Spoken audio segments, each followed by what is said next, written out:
अभी अपन देख रहे थे यहाँ पर नमस्कार किसको किया था? परम ज्योति परमेष्ठी को। अभी अपन ने नमस्कार किया था परमेष्ठी जो परम पद को प्राप्त हैं, ऐसे परमेष्ठी परम ज्योति को अपन ने नमस्कार किया था। अब किसको नमस्कार की बात कर रहे हैं? तो कह रहे हैं जो कैसे है, न स्पर्शते कर्म कलंक दोषे यो ध्वांतर संगेह वितिंगम रसिमः निरंजनम नित्यमनेकमेकम तम देव माप्तम तरणम प्रपद्ये। सभी कर्म कलंकों से दूर हैं। कैसे? जिसके प्रभाव से, जिसको आते ही, जिसके देखते ही सर्व जितने भी कर्म कलंक हैं वह दूर भाग जाते हैं। उनको नमस्कार की बात कर रहे हैं। किस प्रकार?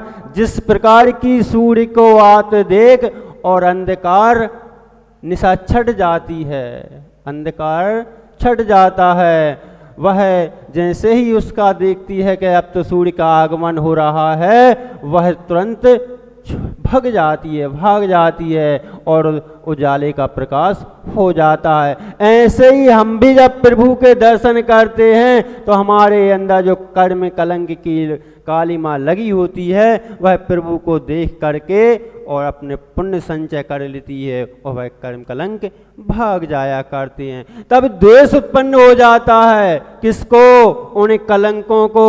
जिस प्रकार की कलंक को द्वेष उत्पन्न हो जाता है, जिस प्रकार की रात्रि को भी द्वेष उत्पन्न हो जाता है, वह भी द्वेष बस पहुंच जाती है किसके पास? यमराज के पास पहुंच जाती है।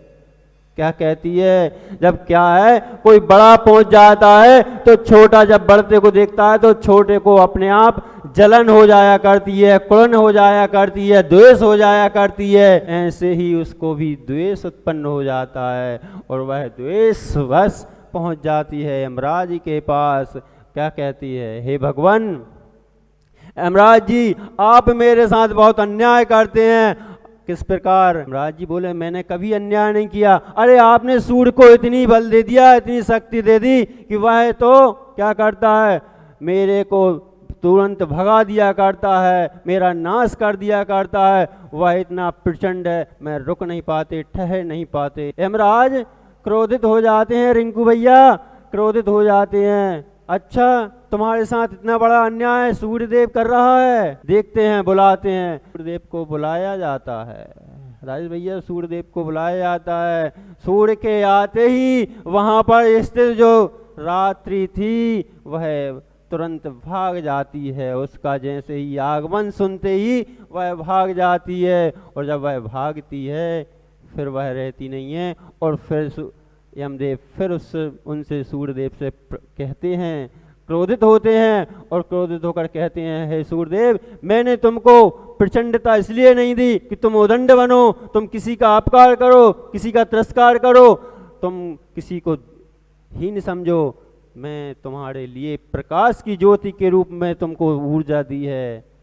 सूर्यदेव कहते हैं, हे यमदेव, मैंने कब किसका अहत्कार किया, किसका तिरस्कार किया, आप यह तो बताइए।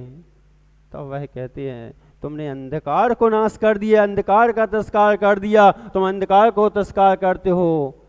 सूर्य कहते हैं, मैं अंधकार को जानता भी नहीं हूं। वह अंधकार होती कौन सी चीज है, मेरे को इस विषय में जानकारी भी नहीं है। आप एक पक्ष की बात कर रहे हैं, आप दोनों पक्षों को लेकर के बात कीजिए। वह कहते हैं, नहीं, ऐसे कैसे हो सकता है, अभी अभी तो आपके आने के पहले ही वह आपकी शिकायत करने के लिए यहाँ आए थे। कहते हैं, हम सैनिकों से पूछते हैं।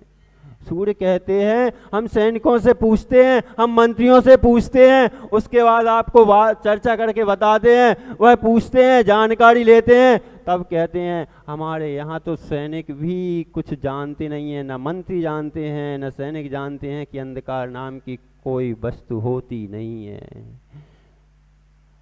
सूर्य की किरण रूपी सैनिक, सूर्य की किरण रूपी मंत्री जैसे ही उजाले को प्रसारित करती हैं, वैसे ही तम अंधकार का तम दूर भाग जाता है। तब वह कहते हैं, हम तो जानते भी नहीं है, हम तो देखा भी नहीं है, हमारे सैनिकों ने भी नहीं देखा, फिर आप कैसे कह रहे हैं?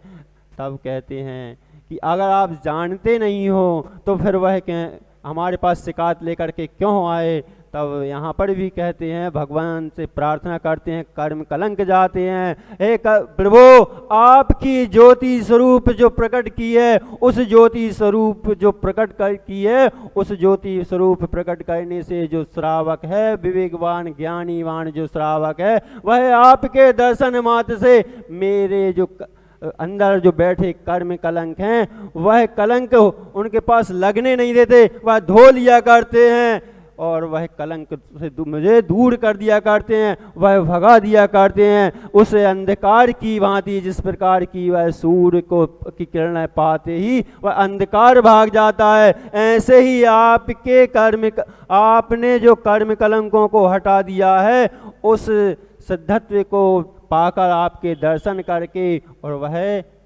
कर्म कलंक भाग जाया कर। लेकिन अज्ञानी जीव हम उसी में लगे हैं, उसी को और प्रवर्तित होते रहते हैं। मेरा मेरा मेरा, मैं अहंकार करता हूँ, मैं इतना अहंकारी हूँ, मैं इतना बड़ा आदमी हूँ, मैं इतने पैसे वाला हूँ।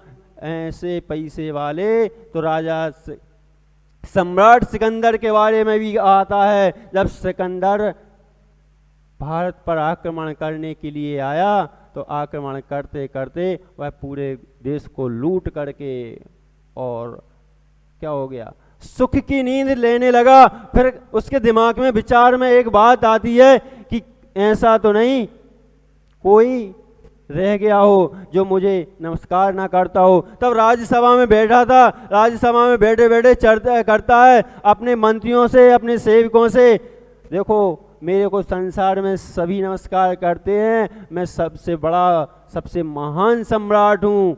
वह पर बैठे सब क्या है, जिसका पावर होता है उसकी सब चाकरी करते हैं, सब हाँ में हाँ मिलाते हैं। कोई एक विशेष ही हुआ करता है जो सत्य को उच्चारण करता है, जो सत्य को बोला करता है, बाकी तो सब पावर के नीचे क्या करते, दब जाया करते हैं। ऐसे ही जब तक हमारे अंदर कर्म कलंक का पावर बैठा हुआ है, कर्म कलंक का मल जब तक हमारे अंदर बैठा हुआ है, प्रदीप जी, राजेश जी, जब तक हमारे ऊपर कर्म कलंक का मल बैठा हुआ है, तब तक वह हमें सुनने नहीं देता, समझने नहीं देता, प्रभु की आराधना नहीं करने देता, प्रभु की भक्ति नहीं करने देता।